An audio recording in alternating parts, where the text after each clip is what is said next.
All right. Stephen, I wanted to commend you on a job well done. Despite your score of 70, because it was only 5 questions, missing one knocks you down from 100 to 80. So don't look at that score and assume you didn't do well. Let's look at our rubric. I noticed that you got full credit on questions 2, 3, and 4. I wanted to commend you on question 3. You used those sentence frames the way I wanted you to. The text says, I know I can infer.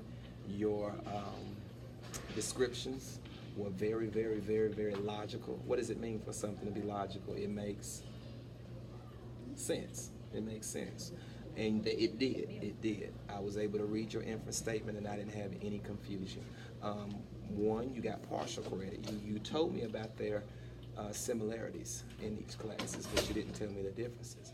Now, one thing I do want you to improve on is your ability to continue to use your text to support your answer, especially on multiple choice questions. Number 5, you missed it only because either you didn't read the question completely or you forgot to cite the text. Because when I went back and looked for the answer, I was able to find it in paragraph 3. Does that make sense?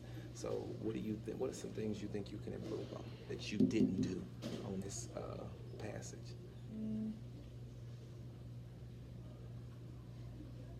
Answering the question all the way. Yeah, and take your Time. so for future references, so in our next lessons, and we get reading passages to do independently or in small group, take your time and always refer to your what for your answers. Text. Yeah, always refer to your text.